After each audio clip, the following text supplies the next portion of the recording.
El tema que hoy nos convoca es tremendamente apasionante y tiene que ver con los compromisos que debemos asumir si queremos coronar las montañas de nuestros sueños y los retos que también implica el poder trepar la escarpada.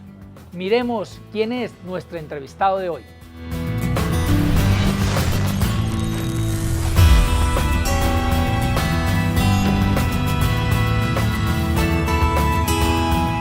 Hola, ¿qué tal nuestros queridos amigos de su canal, Líderes por Naturaleza?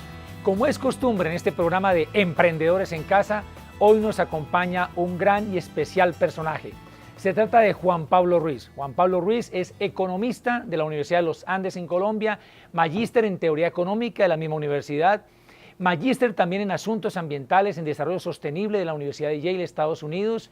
Es el único colombiano que ha coronado 2 veces el Monte Everest, la cumbre más alta del mundo, uno de los 5 latinoamericanos que lo han hecho.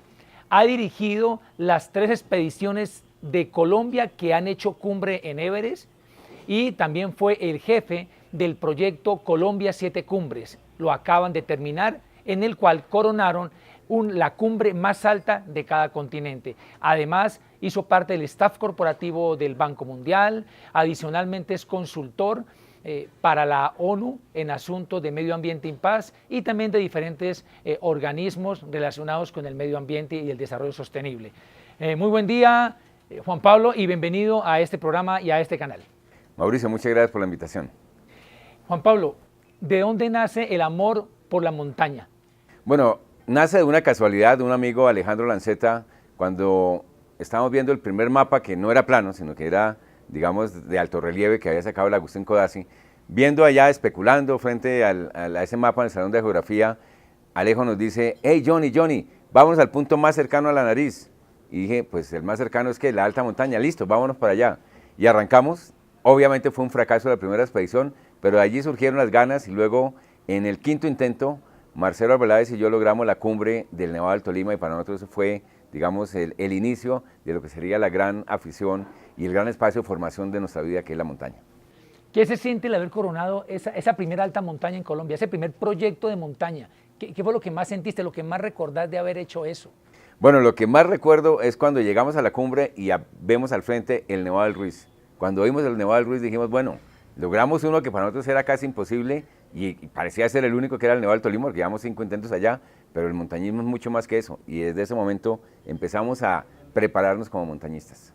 Cuando ustedes suben el Nevado del Tolima, ¿ya tienen en mente que iban a hacer Everest algún día o eso todavía no se les pasaba por la mente? Bueno, no, yo diría que en ese momento lo que se nos pasaba por la mente era escalar las montañas colombianas, y ir al Cocuy, ir al Ruiz, ir al Huila, escalar en Colombia y luego pensar en Sudamérica. Bien, cuando coronan esa primera montaña alta, ese primer gran logro, ¿qué proyecto siguió? Después de eso iniciamos Glaciares y Volcanes de Colombia, que fue una expedición que permitió con Cristóbal von Roskilch ascender los 64 picos más altos de Colombia, es decir, hicimos 18 picos en la Sierra Nevada de Santa Marta, 24 en el Cocuy, los 4 picos del Huila, todos los picos nevados y de más de 4.800 metros en el Parque Nacional de los Nevados, en fin, y todos los volcanes de más de 4.400 metros. Adicionalmente, digamos, en la parte ya un poco más de alpinismo técnico, el gran logro fue haber hecho el Filar del Ritacoa Negro con Marcelo, que era la primera vez que se hacían una de esas grandes paredes en el Cocuy. Oye, pues, o sea, tú lo cuentas como tan rápido y parece como tan fácil, haciendo ese resumen en tan pocos segundos. ¿Cuánto tiempo tomó eso? Ah, no, mira. Es una proeza. Cuando nosotros planteamos Glaciares y Volcanes de Colombia, fuimos donde Erwin Krauss, que fue el primero en hacer los picos en Colombia, un colombiano de origen suizo, y fuimos y le dijimos, Erwin, vamos a hacer una cosa, vamos a renunciar un año al trabajo y nos vamos a hacer los que pensábamos eran los 55 picos. Y Erwin nos dice, miren muchachos, yo creo que ustedes van a poder hacer eso, pero no en un año. Y nosotros, pero Erwin, ¿cómo así que no? Vamos a dedicarnos a escalar durante 365 días escalando un pico cada 5 o 6 días, con seguridad que sí. Erwin nos dijo, muchachos, yo estoy seguro que lo logran, pero no en ese tiempo. La verdad, nos gastamos 10 años. Incluso dentro de ese proceso, yo tuve un accidente en el Nevado del Huila cuando estábamos Cristóbal y yo ascendiendo el Pico Norte, me fracturé la segunda y me fisuré la tercera vértebra. Estos huequitos de acá son del halo chaleco que tuve durante 8 meses para conseguir, digamos, que se pudiera soldar nuevamente la vértebra. Pero bueno, son procesos de aprendizaje que nos dicen que siempre estamos expuestos al error, que por más confianza que tengamos en nuestros conocimientos y capacidades, debemos estar alertas porque siempre podemos cometer errores. Gajes del oficio, se diría, ¿no? Sí, y lo seguiremos cometiendo, sin duda, ¿no? O sea, realmente yo creo que, por ejemplo, en la montaña el miedo es un gran aliado, ¿no? Porque te hace estar alerta y estar atento, porque los errores en la montaña pueden ser definitivos, ¿no? Bueno, importante una cosa que quiero resaltar. Tú dices, me tomé un año, o sea, estuve un año por fuera del trabajo, digamos, para seguir esa pasión, para encumbrarte en ese sueño, pero tomó 10 años. ¿Cómo hiciste con el tema del tiempo para poder en 9 años después coronar todos los picos y volcanes que tenían previsto? Bueno, yo digo que uno siempre tiene tiempo para lo que más le interesa. Ajá. Y siempre logramos sacarle el tiempo a la montaña. De hecho, incluso cuando a mí me entrevistaron para entrar al Banco Mundial, una vez me di cuenta que más o menos los habíamos convencido de que uno pudiera ser un buen candidato. Al final de la entrevista, cuando el director me dice, bueno, y dígame una cosa, ¿tiene alguna pregunta o alguna duda o algo? Le dije, sí, yo tengo una duda, y es que yo creo que yo soy un buen candidato, pero no el mejor. Entonces el tipo me dice, ¿cómo así? Digo, sí, porque nosotros tenemos planeado ahora ir a una montaña antes de intentar el Everest, y luego yo soy el jefe del equipo colombiano en la primera expedición colombiana al Everest, y eso para mí tiene prioridad. Entonces yo solo puedo entrar al banco si usted me da ese tiempo para ir a hacer esas montañas. Oye, logramos una negociación y logramos finalmente estar en el Everest, claro que sí. Bacano eso. Yo aquí quiero hacer un paréntesis, porque en mi caso personal, yo era empleado a tiempo completo en una entidad estatal y quería dedicarme en buena parte a escribir, por ejemplo, y ejercer liderazgo, y no me atrevía a hacer lo que tú hiciste, por ejemplo. ¿Qué recomendación le darías a aquellas personas que están en un lugar donde realmente están haciendo lo que no les apasiona, lo que no los realiza, pero saben que con eso tienen que pagar lo de la papa, pero que quieren atreverse a seguir una misión, una pasión, un sueño en la vida? ¿Tú qué recomendaciones darías en este momento a partir de tu experiencia? Pues mira, yo creo que cuando hay algo que a uno le apasiona, eso seguramente es lo que mejor puede hacer. Y lo que uno mejor puede hacer, siempre de una o de otra manera, se refleja en su espacio laboral. De hecho, te cuento, en el Banco Mundial, bueno, yo duré como staff durante 11 años. Y cada vez que algún compañero del banco iba a presentarme ante un gobierno, cualquier cosa, decía, Juan Pablo Ruiz, el único funcionario del banco que ha escalado el Everest. Yo decía, hombre, presénteme por mis calidades en términos de evaluación ambiental. Ajá. Pero no, el referente era ese. Y yo creo que realmente, ¿por qué? Porque eso tenía una relación indirecta con el espacio de trabajo, y yo creo que todas nuestras actividades, las que aparentemente están por fuera del espacio laboral, también se relacionan y tienen que ver con el buen vivir de cada uno y con las buenas relaciones dentro de los espacios laborales. Bien, ¿no? Eso increíble. Bien, pasan los proyectos, digamos, de las montañas en Colombia. ¿Qué vino después? ¿Everest de inmediato o dijeron vamos a hacer algo intermedio? Bueno, hubo una primera expedición colombiana que no fue al Everest, que fue, digamos, al Manaslu, en la búsqueda también de acoplar esos equipos. Se hizo un primer intento al Everest en el año 97, no logramos la cumbre, y luego volvimos nuevamente al Manaslu. Allí lamentablemente tuvimos un accidente. ¿Dónde es Manaslu? El Manaslu también es en el Himalaya, en Nepal. Y tuvimos un accidente, murió uno de nuestros compañeros de montaña, Lenin Granados. Fue supremamente difícil regresar a la montaña, y en el momento en que fuimos a volver, decidimos que antes de ir a la montaña, a partir del hecho de que obviamente la vida de una persona vale más que cualquier cumbre, teníamos que hacer unos compromisos y unos acuerdos para no exponernos y en caso dado, cuando sea necesario, renunciar al objetivo, porque no podíamos arriesgar la vida por una cumbre. Y eso fue supremamente importante para el devenir, digamos, del equipo y cómo fuimos consolidando un grupo que tenía como objetivo, obviamente las cumbres, pero como prioridad la seguridad, las buenas relaciones entre los miembros del equipo y el cumplimiento de los acuerdos. Oye, qué lindo eso. La vida humana más importante que cualquier cumbre. Y el cumplimiento de los acuerdos, un hecho indispensable para ganar confianza dentro de un equipo. Y para tener un trabajo en equipo armónico. Claro, claro. Si tú tienes confianza en los acuerdos hechos con la gente y pruebas que la gente cumple en los momentos críticos de los acuerdos, el equipo es un equipo sólido. Y será un equipo exitoso. Qué enseñanza. Bien, me devuelvo un poquito. Ustedes tenían, digamos, esa pasión por coronar montañas en Colombia, que finalmente duró 10 años, pero eso requiere recursos, necesita dinero. ¿Cómo le hicieron para financiar todo ese proyecto, por lo pronto en Colombia? Bueno, en el caso del proyecto colombiano, yo diría que eso fue una determinación nuestra de decir, vamos a hacerlo con lo mínimo, en el sentido de que efectivamente nosotros pues no teníamos mayores gastos, obviamente uno duerme en carpas, se hace su propia comida, y tuvimos algún pequeño patrocinio de, por ejemplo, los noticieros de televisión o El Espectador, que nosotros escribíamos para El Espectador las crónicas de los viajes, o en un noticiero se presentaban, digamos, escenarios de la alta montaña colombiana y alguna reflexión respecto a, digamos, la gente que vivía en su entorno, la vegetación que tenía.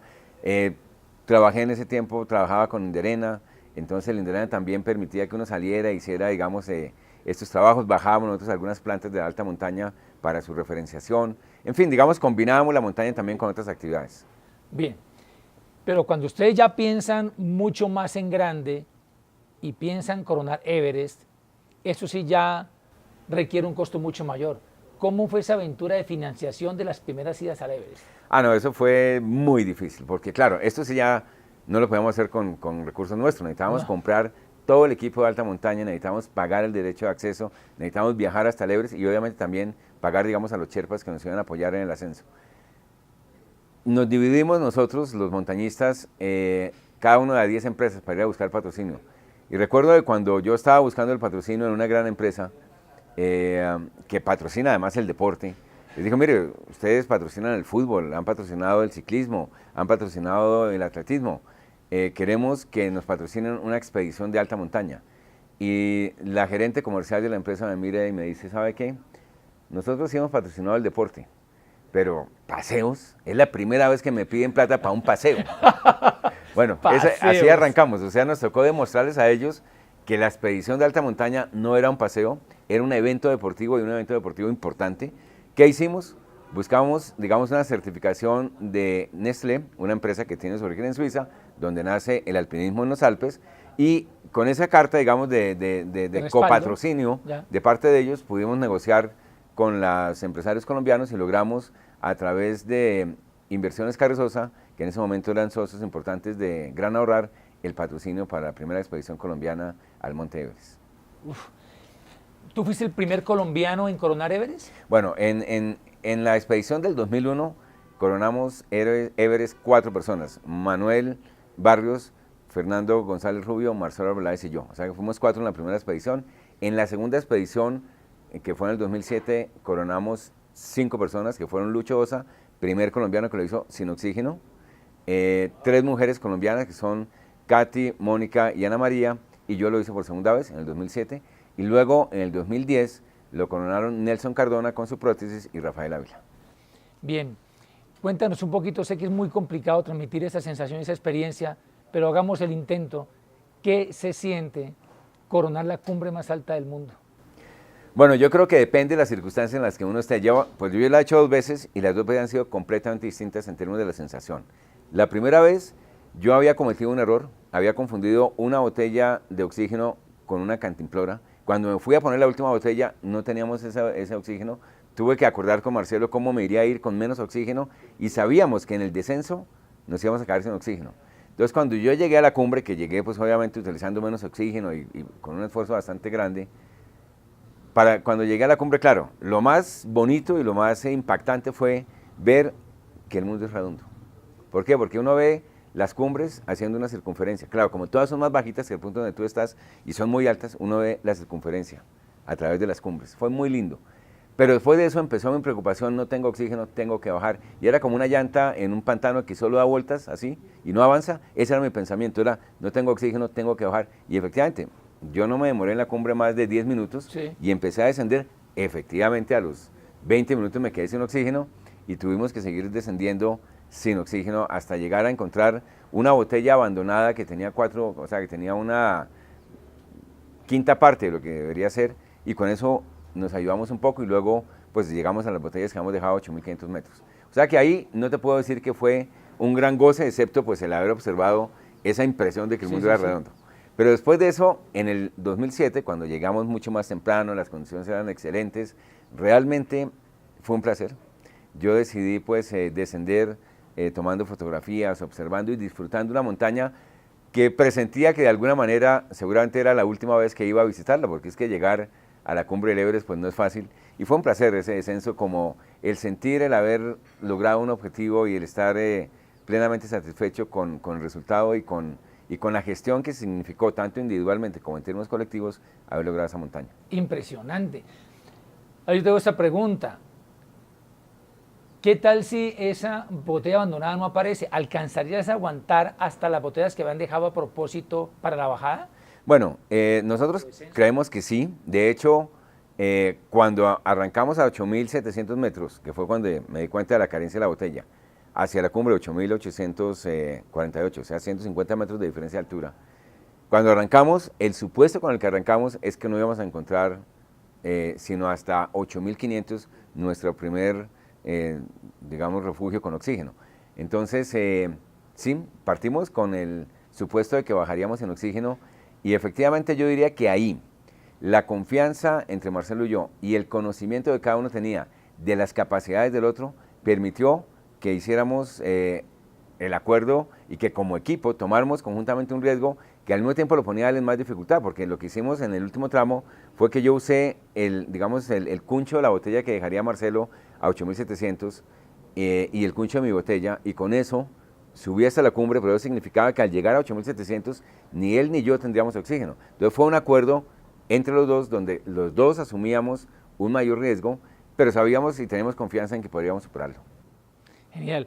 No, fascinante todas estas aventuras. Aquí podremos quedarnos horas, muy seguramente, hablando de ellas y que tú nos compartas tantas experiencias enriquecedoras y formativas para la vida. Supimos que luego vino el proyecto 7 Cumbres, algo nos habló Nelson Cardona en la entrevista pasada. Invitamos a los internautas a que miren esa entrevista, que es fabulosa también. Finalmente, Juan Pablo, ¿qué enseñanza le quieres dejar tú a los internautas, a nuestros seguidores del canal, en torno a lo que es coronar grandes cumbres? ¿Qué enseñanza para la vida?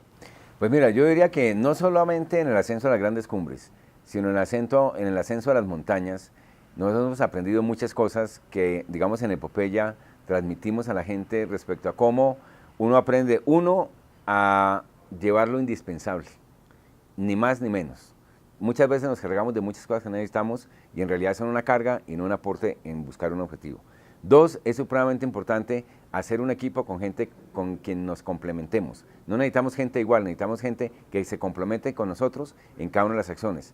3, tenemos que estar preparados para grandes obstáculos y para eso tenemos que aprender, primero, cuáles son las características de lo que vamos a tener que superar y a partir de eso, qué tenemos que aprender nosotros para lograr superar con éxito los obstáculos y prepararnos, ¿no? Entrenarnos, adquirir las herramientas, o sea, siempre hay algo que aprender y hay un esfuerzo que viene detrás de cualquier logro. Nada es el resultado de la buena suerte, todo es el resultado de una gestión, digamos, donde uno define una estrategia, se prepare y lleve a cabo un plan que también tiene que estar uno dispuesto a modificar con el tiempo. Los imprevistos, digamos, las variables externas se presentan en cualquier actividad y tenemos que estar dispuestos nosotros como individuos y como equipo a ajustar, digamos, la estrategia para alcanzar un objetivo en eventualidades donde a veces no tenemos previsto ciertas cosas. Y lo más importante quizá es que cuando no somos capaces de realizar una tarea como parte de un equipo, cuando no tenemos esa capacidad debemos reconocer frente al equipo que la tarea que nos están encomendando no la podemos cumplir y que por lo tanto nos den un tiempito para prepararnos y que no nos pongan una tarea que al incumplirla podemos agredir, digamos, al equipo en su resultado. Entonces reconocer una deficiencia es supremamente importante. Obviamente no significa quedarse allí, significa que tenemos que superarla, significa que tenemos que prepararnos para eso, pero debemos comprometernos con lo que somos capaces de hacer y eso le va a generar al equipo mucha confianza y va a permitir que esa confianza entre los miembros del equipo nos lleve a grandes logros. Uy, excelente. Gracias, Juan Pablo, por tu tiempo, por tu amabilidad, por tu muy buena voluntad de acompañarnos en este espacio. Y amigos internautas, pues de este gran personaje y gran líder hemos aprendido cosas o aspectos tan importantes como el compromiso, como el trabajo en equipo, como la planeación y sobre todo el atreverse a hacer nuestros sueños realidad, así parezcan imposibles. Mejor dicho, atrevernos a hacer posible lo imposible. Hasta la próxima y bendiciones por montones. ¡Chao!